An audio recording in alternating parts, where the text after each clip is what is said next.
आप सभी को अस्सलाम वालेकुम और दोपहर का नमस्कार।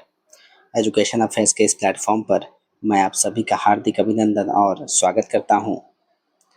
दोस्तों, आज से मैं बीपीएससी का जो पूर्वावलोकन है, जो कि सामान्य अध्ययन के लिए इसमें जीके जीएस से संबंधित, चाहे वो इतिहास हो जाए या फिर भूगोल हो या फिर विज्ञान हो या फिर बिहार स्पेशल जीके जीएस हो, तो इन सभी विषयों के जो कि बहुत सारे बीपीएससी की एग्ज़ाम में आए हुए हैं, जो कि हर एक एग्ज़ाम के लिए महत्वपूर्ण है।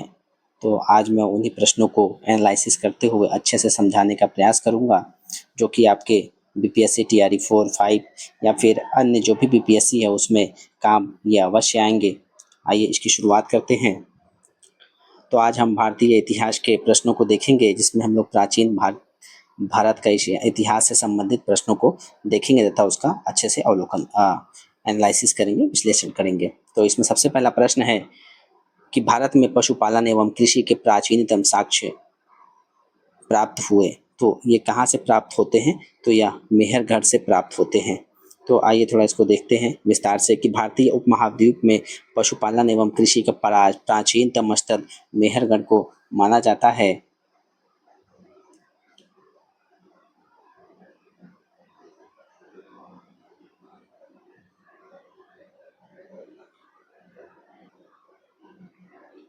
मेहरगढ़ को माना जाता था, जो 700 हज़ार ईस्वी से लेकर के 5500 ईसा पूर्व, मतलब 7000 बीसी से लेकर के 5500 7000 से 5500 ईसा पूर्व के मध्य मानव बसाव का जो क्षेत्र था।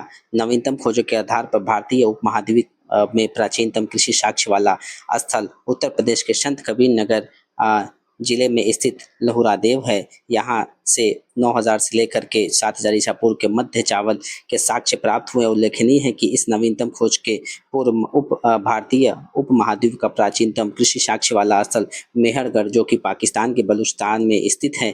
यहाँ से 7000 से लेकर के ईसा पूर्व से लेकर के 5500 ईसा पूर्व के बीच में जो साक्ष्य मिले, जैसे गेहूं के साक्ष्य मिले हैं, इसके साथ ही चावल के भी साक्ष्य मिले हैं।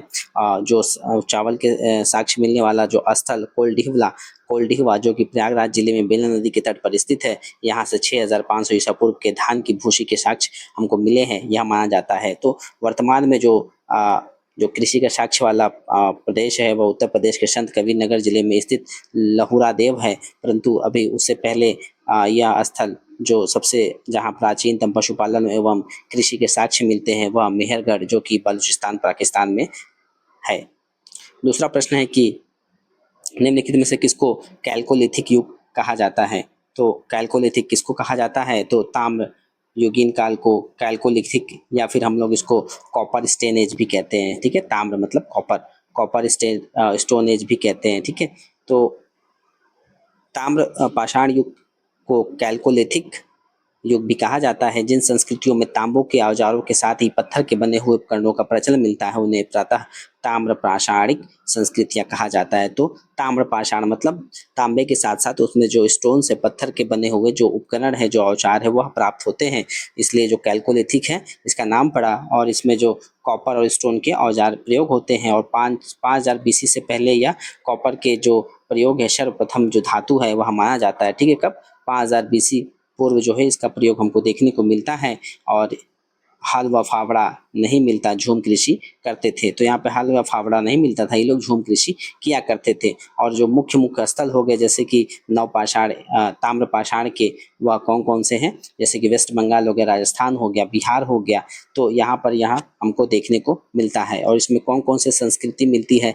जैसे कि अहाव संस्कृति हो गया, या फिर मालवा हो गया, कायता हो गया। इस प्रकार के हमको आहार संस्कृति या फिर इस प्रकार के हमको संस्कृतियाँ इसमें देखने को मिलती हैं। यहाँ पे हमको साक्ष्य इसके मिलते हैं।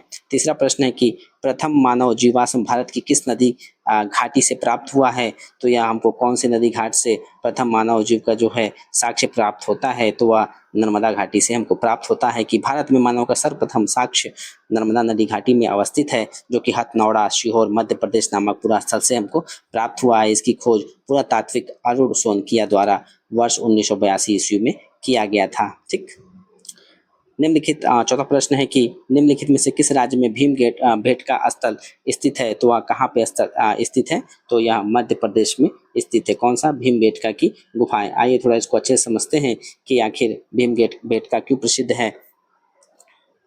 तो मध्य पाषाण कालीन प्रागैतिहासिक स्थल भीमबेटका मध्य प्रदेश के रायसेन जिले में स्थित है। तो भीमबेटका कहाँ स्थित है? रायसेन जिले, जो कि राज्य मध्य प्रदेश में पड़ता है। भीमबेटका की गुफा से प्रागैतिहासिक चित्रकला के सैकड़ों हमको नमूने देखने को मिलते हैं। यहाँ के शैल चित्रों के प्रमुख विषय सामूहिक नृत्य हो गया, रेखांकित मानव कृति हो गया, शिकार हो गया, पशु पक्षी हो गया, युद्ध और प्राचीनतम मानव के जीवन के दैनिक क्रियाकलापों से जुड़े हैं। तो यहाँ पे हमें भीमबेटका जो गुफा है वहाँ पे हमको जो पत्थरों पे कौन कौन से चित्र देखने को मिलते हैं, जैसे कि साथ में नाचते हुए, या फिर मानव के कुछ चित्र मिलते हैं, शिकार करते हुए, पशु पक्षी हो गए उसका, या फिर युद्ध हो गए। इन सबके हमको जो चित्र है यहाँ भीमबेटका में देखने को मिलते हैं। यहाँ लगभग कितने 700 शिलाश्रय की पहचान की जा चुकी है, जिसमें लगभग 500 चित्र पाए गए। तो इसमें कहा 700 जो पत्थरों पे जो चित्र है वो हमको देखने को मिलता है।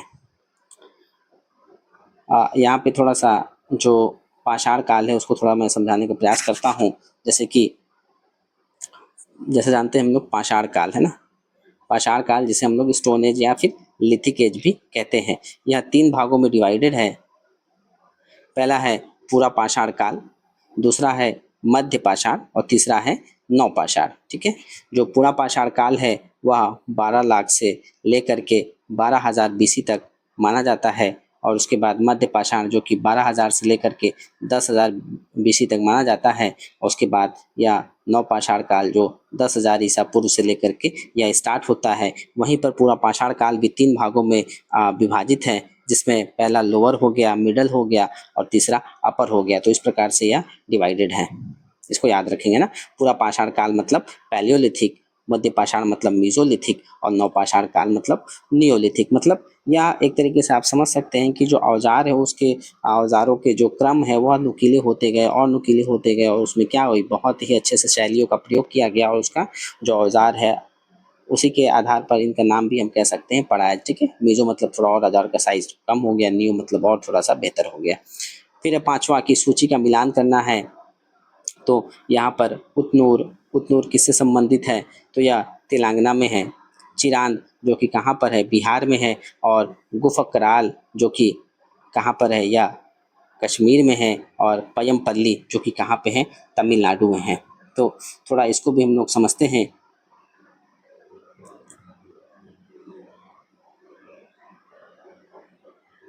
ये सभी स्थल किससे संबंधित हैं? तो यह नवपाषाण काल से संबंधित है। उतनूर जो कि कहाँ पे है? तेलंगाना में है। और चिरांद जो कि बिहार में है।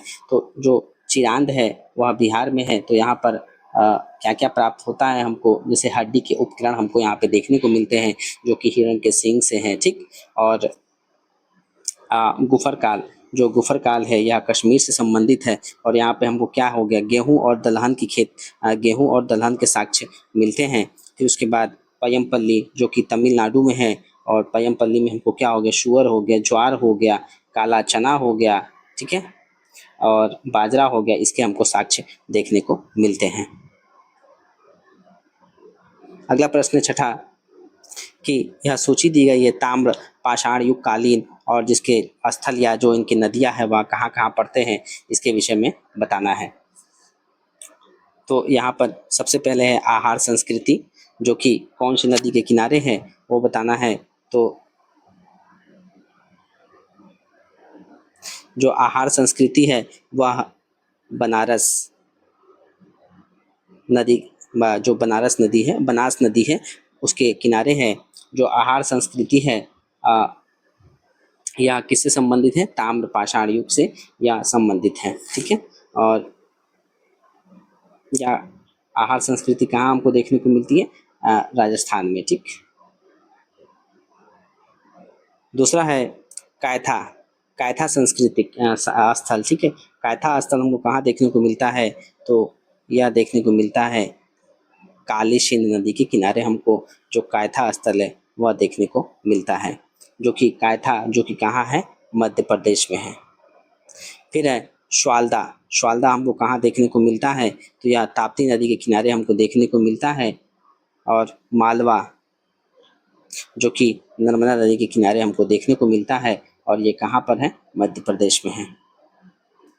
यहाँ देखिए मिलान किया गया है कि आहार आहार संस्कृति आहार जो ताम्रपाषाण युग का जो स्थल है वह कहाँ पे है? बनास के नदी के किनारे है, और कायथा, कालीसिंध, स्वाल्दा ताप्ती नदी और मालवा नर्मदा नदी के किनारे है। सैंधव सभ्यता एवं संस्कृति, अब इससे संबंधित जो सैंधव या सिंधु घाटी सभ्यता या हड़प्पा सभ्यता जिसे कहते हैं, उससे संबंधित जो प्रश्न है और उसकी क्या संस्कृति है उसको भी थोड़ा देख लेते हैं। तो सिंधु सभ्यता निम्नलिखित में से किस युग में पड़ता है?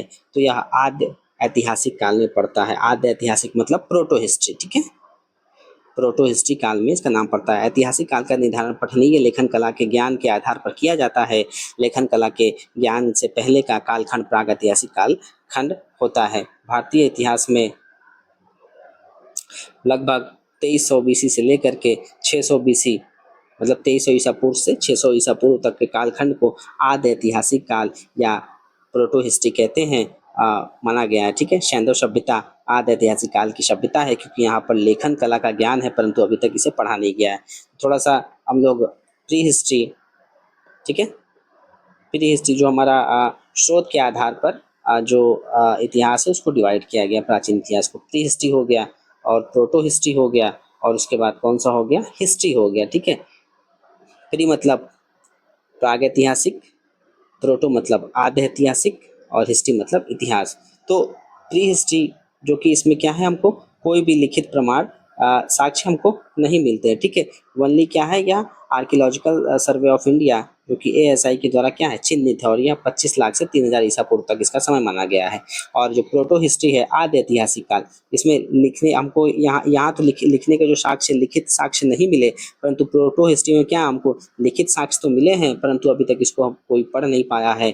ठीक है, जो कि इसका समय क्या है, 3000 से 750 BC या 2300 से लेकर 600 BC या पूर्व ईसा पूर्व तक रखा गया है। ठीक, वैदिक और हड़प्पा सभ्यता क्या है, इसी में आता है। प्रोटो में क्या है, वैदिक हमारा सिंधु सभ्यता हो गया, या फिर हड़प्पा सभ्यता हो गया, या वैदिक हो गया, या इसी में आता है। और फिर आए इतिहास। अब इतिहास में क्या है कि इसमें लिखित साक्ष्य भी उपलब्ध है, और जो इसको हम लोग पढ़ भी सकते हैं। ठीक है, जैसे मौर्य काल हो गया, या फिर जो इसका क्या समय है, 600 से 700 BC से संबंधित है। ये आई होप क्लियर रहा होगा।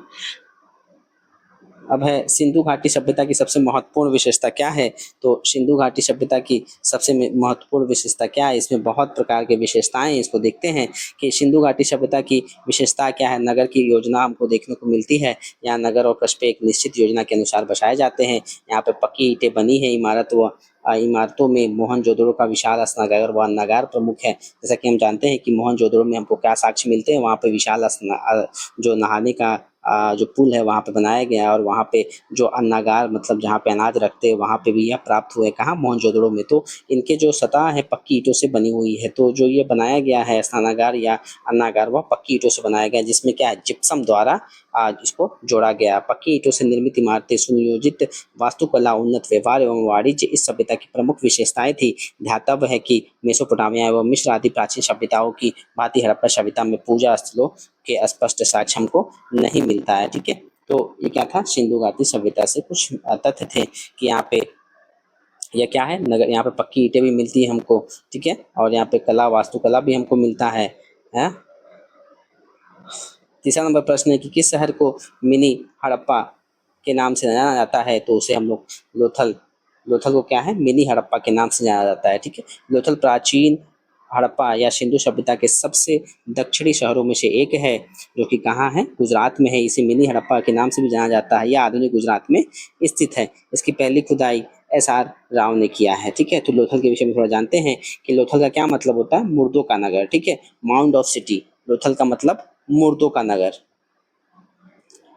मुर्दों का नगर लोथल का मतलब होता है। और गुजरात की खंबात की खाड़ी और साबरमती का जो उपनदी है भोगवा के यहाँ किनारे हैं। यहाँ पत्थरों, शंखों और धातुओं से बनाई गई जो चीज़ें यहाँ प्राप्त होती है। ठीक है, और यहाँ साक्ष्य मिलते हैं कि जो लोथल है यहाँ पे क्या होता था, पश्चिमी जो एशिया है वहाँ पे क्या है, व्यापार इसी के द्वारा होता था। और तांबे का कुत्ता हो गया, दिशा का माप हो गया, ये सब हमको औजार यहाँ पे देखने को मिलता है। और यहाँ पर क्या है, भंडार ग्रह है, जो यहाँ पे क्या भंडार ग्रह देखने को मिलता है। मुहरे और मुद्राकर या मुहरबंदी जैसे कि गीली मिट्टी पर दबाने से बनी छाप हमको यह भी यहाँ देखने को मिलता है, ठीक। और फारसी के मोहरों के साक्ष्य भी हमको लोथल में देखने को मिलता है। और यहाँ पे बंदरगाह मिला, बंदरगाह मतलब डॉकयार्ड, ठीक है, गोदीवाड़ा कहाँ पे, लोथल में। तो इमारत मनके बनाने का कारखाना भी हमको मिलता है यहाँ पर, कहाँ पर, ये जो लोथल है यहाँ पर, ठीक। और कुछ अग्निकुल के अग्निकुंड के जो साक्ष्य है यहाँ पे भी हमको देखने को मिलता है, कहाँ, लोथल में। चौथा प्रश्न है कि निम्नलिखित में से कौन सा एक हड़प्पा का बंदरगाह है, तो यह कौन सा है, डॉकयार्ड लोथल है, जहाँ पे पश्चिमी जो एशिया है वहाँ से व्यापार के यहाँ से हमको क्या है, साक्ष्य मिलते हैं। यहीं पर क्या है, पत्थर जो शंख हो गए, इससे बनाए गए धातुओं के या चीज़ों के हमें प्रमाण भी मिलते हैं। तो हड़प्पी नगर जो हड़प्पी नगर लोथल गुजरात के अहमदाबाद जिले में भोगवा नदी के किनारे यह स्थित है, ठीक है। उपनदी साबरमती की उपनदी कौन है, भोगवा है, उसी के किनारे है। यह एक हड़प्पा कालीन बंदरगाह था जहाँ से गोदीवाड़ा के साक्ष्य प्राप्त हुए, ठीक है। गोदीवाड़ा के साक्ष्य मतलब डॉकयार्ड था गोदीवाड़ा में, वहीं से हमको ये साक्ष्य प्राप्त भी होते हैं। 5वां नंबर प्रश्न है कि निम्नलिखित में से कौन सा हड़प्पा कालीन स्थल गुजरात में है, तो इसमें से कौन सा है, लोथल है, ठीक है। लोथल जो है कहाँ से संबंधित है, गुजरात से। कालीबंग कहाँ है, राजस्थान में। राखीगढ़ी हरियाणा में है। और 6वां नंबर प्रश्न है निम्नलिखित में से कौन सा जानवर सिंधु घाटी सभ्यता के लोगों को नहीं पता था, तो वह घोड़ा, जिसके बारे में जो सिंधु घाटी हड़प्पा कालीन या इंडस वैली सिविलाइजेशन के लोगों को पता नहीं था। तो प्रश्न के विकल्पों में सिंधु घाटी सभ्यता के लोगों को बैल हो गया और हाथी हो गया की जानकारी थी, परंतु घोड़े के अस्तित्व के विषय में विद्वानों में क्या मतभेद हमको देखने को मिलता है। हड़प्पा के विभिन्न स्थलों से प्राप्त अस्थियां गदखुर की है या पालतू घोड़े की, तो इसमें क्या है, इसके बीच यह निश्चित नहीं हो पाता है, ठीक है, कि आखिर यह खुर जो मतलब पैर के जो नाखून है आखिर वह किसके हैं, या क्लियर नहीं हो पाता है। तो हड़प्पा, लोथल, सुरकोटदा, कुंतसी एवं कालीबंगा से अश्व या उसी प्रजाति की अन्य प्रजातियों के अवशेष साक्ष्य जरूर प्राप्त हुए हैं। शेंदोर बोकोनी द्वारा सुरकोटदा से प्राप्त तथाकथित अश्व अवशेषों में से 6 को लगभग 3000 ईसा पूर्व से 2000 ईसा पूर्व के मध्य के अवश्य अवशेष बताया गया है। और वर्ष 1974 में ASI आर्कियोलॉजिकल सर्वे ऑफ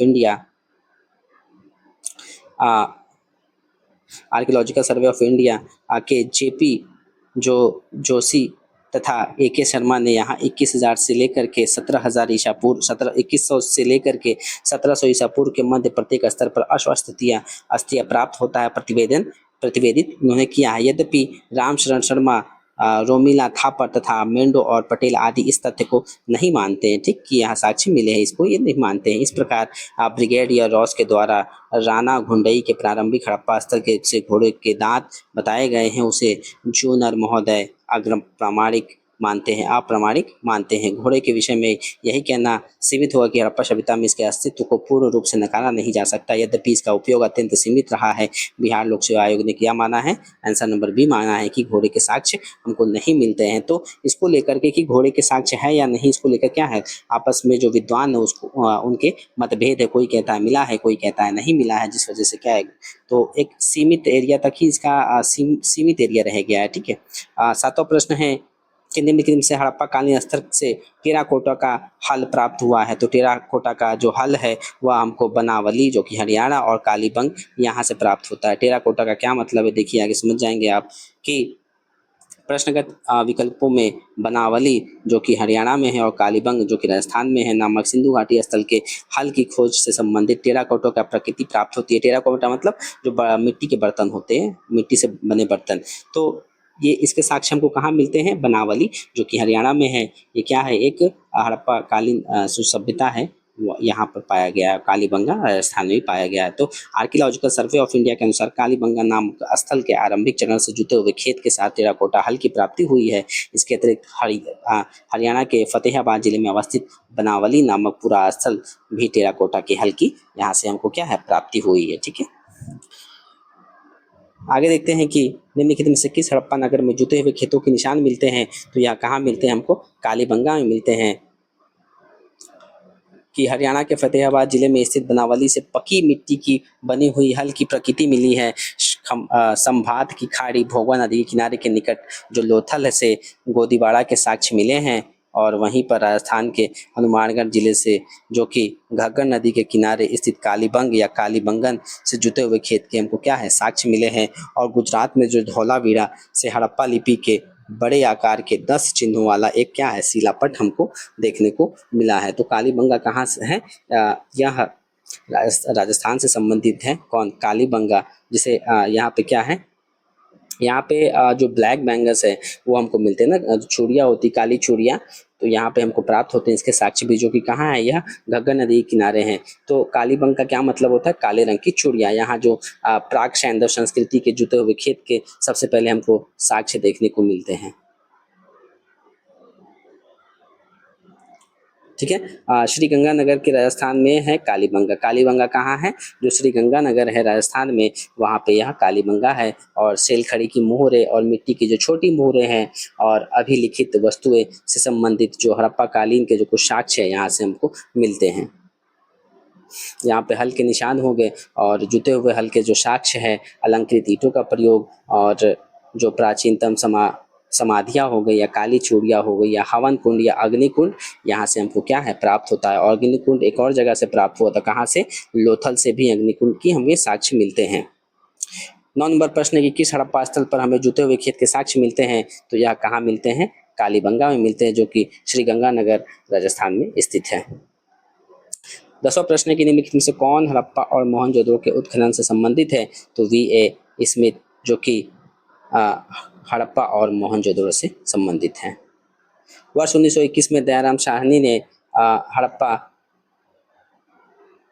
स्थल का बृहद स्तर पर उत्खनन प्रारंभ कराया था। तो 1921 में दयाराम साहनी के द्वारा हड़प्पा स्थल की खोज होती है। वहीं वर्ष 1926-27 से वर्ष 1933-34 के मध्य मध्य वत्स हड़प्पा के उत्खनन कार्य से संबंधित रहे। और मोहनजोदड़ो की खोज सर्वप्रथम किसने किया है? तो राखालदास बनर्जी के द्वारा इसकी खोज की गई है, जो कि 1922 में। तो 1921 में हड़प्पा की खोज हुई जो दयाराम साहनी ने, और 1922 में मोहनजोदड़ो की खोज हुई जो कि राखालदास बनर्जी के द्वारा ये खोजा जाता है। और इसके अतिरिक्त कुछ अन्य विद्वान जैसे के.एन. दीक्षित हो गया, अर्नेस्ट मैके हो गया, और एल स्टीन हो गया, A.N. घोष हो गया, J.P. जोशी हो गया आदि ने भी इसी सभ्यता की खोज को महत्वपूर्ण योगदान दिया है। तो स्पष्ट है कि V.A. स्मिथ हड़प्पा सभ्यता की खोज से संबंधित नहीं रहे, बल्कि यह इंडो लॉजिस्टिक और इतिहासकार के रूप में प्रसिद्ध है। ठीक है, तो जो V.A. स्मिथ है, प्रश्न में पूछा गया है कि कौन से संबंधित नहीं है, तो जो V.A. स्मिथ है या न हड़प्पा और मोहनजोदड़ो के खनन से संबंधित नहीं, बाकी सब है। 11वां प्रश्न है कि हड़प्पा में मिट्टी के बर्तनों पर सामान्यतः किस रंग का उपयोग हुआ है? तो इस पे लाल रंग का प्रयोग हुआ है। किस पे? जो हड़प्पा काल के मिट्टी के बर्तन हैं। तो हड़प्पा निवासी मिट्टी के बर्तनों का व्यापक पैमाने पर निर्माण करते थे। ठीक, हड़प्पा काल में जो है क्या, जो वहाँ पे हड़प्पा काल के लोग थे वह मिट्टी के बर्तनों को ज़्यादा प्रयोग करते थे, जिन पर जो लाल रंग के जो हमको साक्ष्य देखने को मिलते हैं। और प्रारंभिक हड़प्पा सभ्यता में पैर से चालित चाक का भी प्रयोग किया जाता था, जो पैर से चलता था चौक, उस चीज़ का प्रयोग किया जाता था। और परिपक्व और फिर बाद में धीरे धीरे मेच्योरिटी जब आई लोगों में, तो हड़प्पा के दौर में हाथ से भी क्या है चौकों का प्रयोग किया जाने लगा। और डिजाइन के आधार पर इन बर्तनों को दो, और जो ये मिट्टी के बर्तन है इनको 2 श्रेणियों में बांट दिया गया। ठीक है, एक तो बिना डिजाइन वाला बर्तन तथा दूसरे क्या है चित्रित मृत भांड। ठीक है, कि एक पे तो क्या है डिजाइन नहीं और दूसरे पे क्या है डिजाइन है।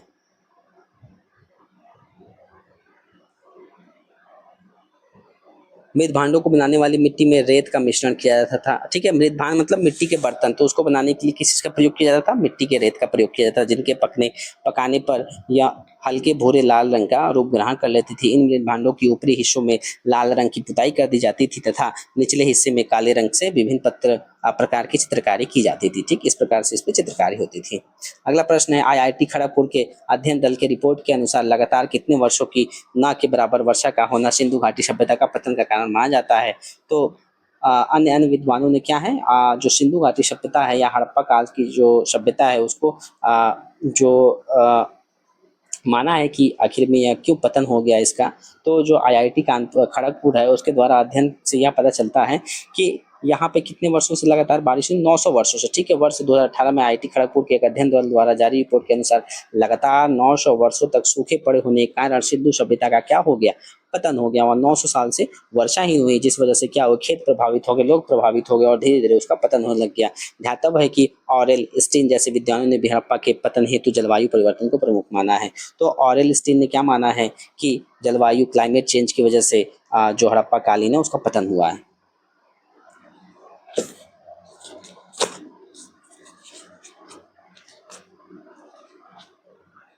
जलवायु परिवर्तन है, इसको जो अमल चंद्र घोष है उन्होंने भी माना है कि क्लाइमेट चेंज की वजह से यह दिक्कत हुआ है। और जो बाह्य आक्रमण, मतलब कि कुछ बाह्य लोगों ने या फिर आर्य लोगों ने आक्रमण किया, जो कि इसको यह मानते हैं, क्यों गार्डन चाइल्ड और व्हीलर यह मानते हैं कि बाहरी आक्रमण की वजह से हड़प्पा कालीन सभ्यता का पतन हो गया। और वहीं पे जो जॉन मार्शल है या फिर जो एस आर राव है, उन्होंने क्या माना कि बाढ़ के कारण जो हड़प्पा कालीन सभ्यता है उसका पतन यह मानते हैं। अगला प्रश्न अब देखते हैं वैदिक काल से संबंधित कुछ प्रश्नों को, कि प्रारंभिक वैदिक काल के दौरान कौन सा शहर प्राचीन मगध साम्राज्य की राजधानी के रूप में कार्य करती थी? तो वह राजगिर थी, ठीक है। प्रारंभिक वैदिक काल के दौरान राजगिर, वर्तमान क्या है? राजगिर, जो कि बिहार में पड़ता है, तो यह प्राचीन साम्राज्य की राजधानी के रूप में कार्य करता था। मगध का पहला शासक राजवंश कौन सा था? बृहद्रथ वंश था। बृहद्रथ का उल्लेख ऋग्वेद से हमको क्या है? प्राप्त होता है,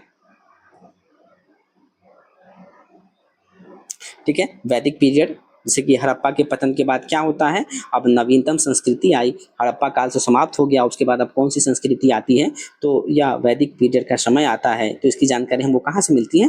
जो वेद है उससे हमको इसकी जानकारी मिलती है, इसलिए इसका नाम वैदिक पीरियड पड़ा, ठीक है। फिर अगला प्रश्न है 2 नंबर इसी में, वैदिक काल में कि ऋग्वेद का कौन सा मंडल पूर्णतः सोम को समर्पित है? तो यह कौन सा नवा मंडल किसको समर्पित है? सोम को समर्पित है। ऋग्वेद में कुल कितने मंडल है? 10 मंडल ऋग्वेद में माने जाते हैं, और 1028 क्या है इसमें? श्लोक या सूक्तियां हैं। नवम मंडल में नवम मंडल के सभी 114 सूक्त सोम को समर्पित है। सोम आर्यों का क्या है? मुख्य पेय पदार्थ था, ठीक है। मतलब सोम क्या है? एक पीने का पदार्थ था जिसे मूज पंथ चोटी से प्राप्त किया जाता था। ऋग्वेद के 10वें मंडल में चारों वर्णों की उत्पत्ति का उल्लेख भी मिलता है। तो जो चारों वेद है उसकी उत्पत्ति हमको कहाँ देखने को मिलती है? ऋग्वेद में। इसके विषय में चर्चा करते हैं, थोड़ा ऋग्वेद के बारे में जान लेते हैं कि यह क्या है? सबसे पुरानी क्या है? वेद मानी जाती है ऋग्वेद। 4 वेद हैं, जैसे ऋग्वेद, सामवेद, यजुर्वेद और अथर्ववेद। इसमें से सबसे पुरानी कौन सी है? ऋग्वेद है, जो कि लमसम 3500 ईसा पूर्व मानी जाती है, ठीक है। और यह ऋग्वेद किस पे जोड़ देती है? मोरालिटी पर, कि सत्य क्या, असत्य क्या, इस पर वह जोड़ देती है। और इसमें क्या है? देवताओं से संबंधित क्या है? मंत्र हमको देखने को मिलते हैं, जैसे गायत्री मंत्र हो गया, जो कि सूर्य से संबंधित है, ठीक है। इसमें 10 मंडल है, 2 से 7 मंडल जो क्या है?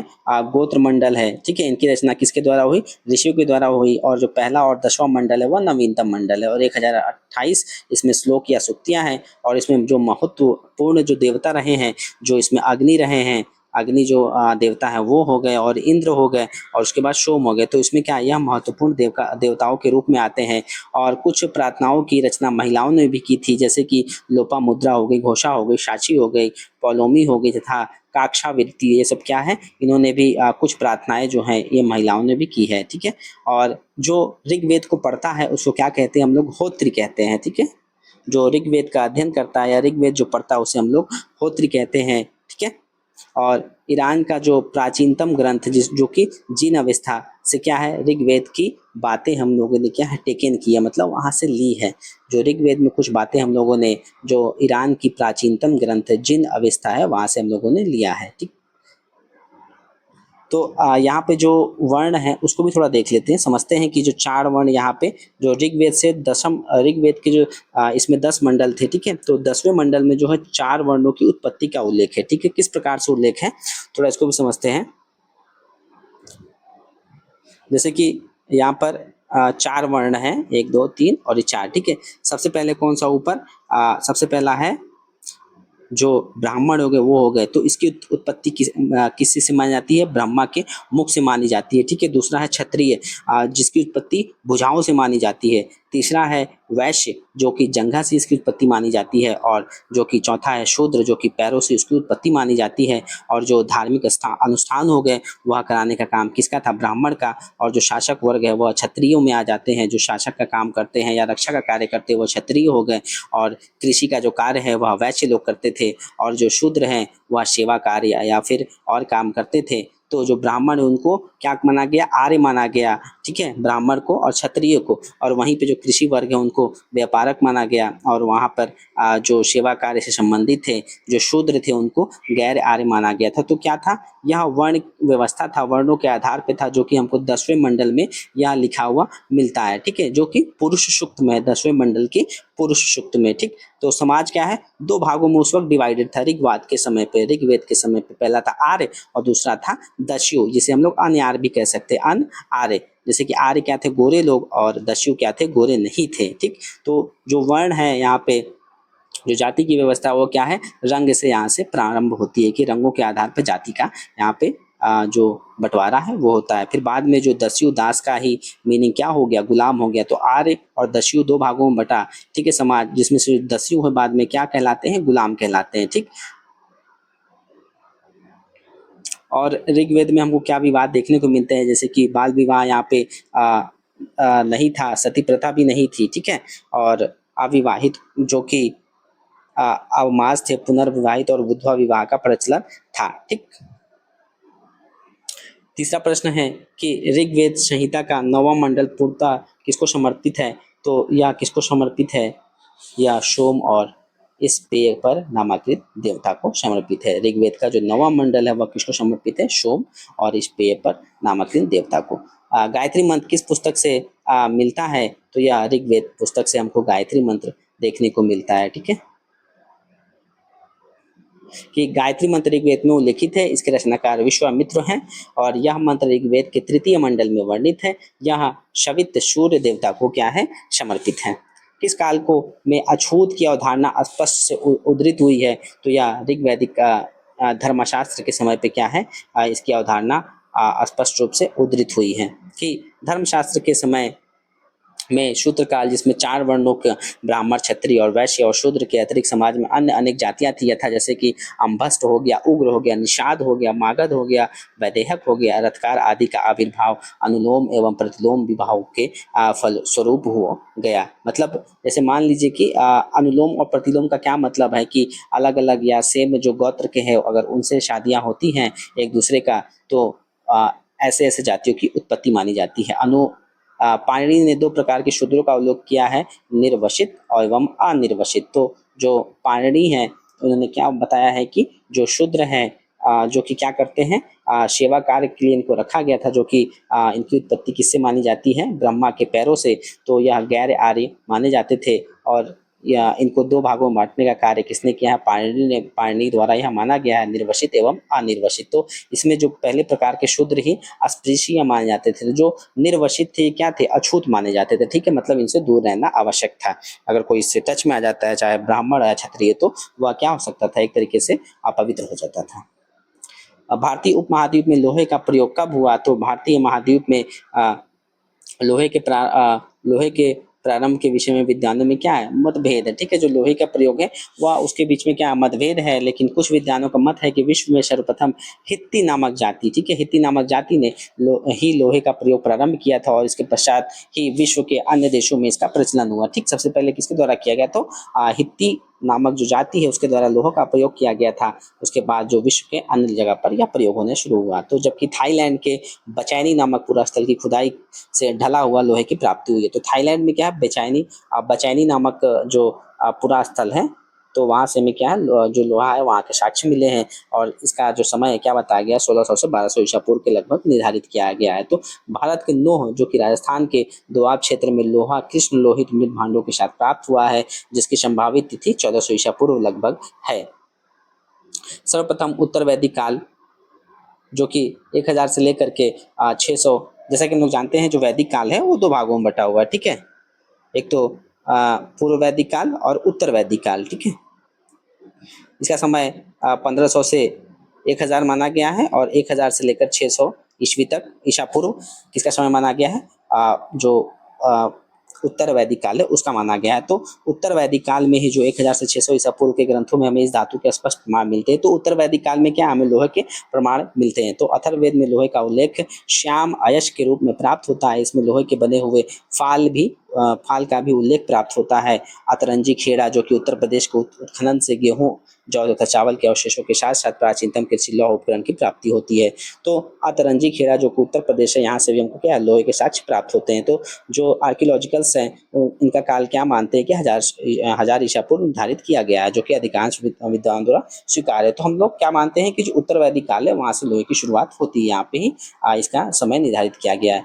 बोगज कोई का महत्व इसलिए है, ठीक है, बोगज कोई क्या है, तो इसका महत्व किस लिए है देखते हैं। तो इसका महत्व इसलिए है कि यह एशिया माइनर से 14वीं शताब्दी ईसा पूर्व के कुछ अभिलेख यहाँ से हमको मिले हैं। इस अभिलेख में ऐसे राजाओं का उल्लेख आया जिनके नाम आर्यों जैसे थे और जो संधियों के साक्ष्यों तथा रक्षा के लिए इंद्र, मित्र, वरुण एवं नाशक के देवताओं का आह्वान करते थे। ठीक, 8वां नंबर प्रश्न है कि प्रसिद्ध 10 राजाओं का युद्ध हमें किस तट पर देखने को मिलता है, तो यह परुषणी नदी के किनारे मिलता है। ठीक, 10 राग युद्ध, 10 राजाओं का युद्ध परुषणी नदी, जिसे हम लोग वर्तमान में क्या रावी नदी, आधुनिक रावी नदी कहते हैं, मतलब इसका जो पूर्व नाम है या प्राचीनतम नाम है रावी नदी का, वहाँ परुषणी नदी है के तट पर यह लड़ा गया था, जिसमें भरतों के राजा सुदास की विजय हुई थी। ठीक है, जो भरतों के राजा सुदास की उनमें 10 राजाओं में विजय हुई थी। उत्तर वैदिक काल के दौरान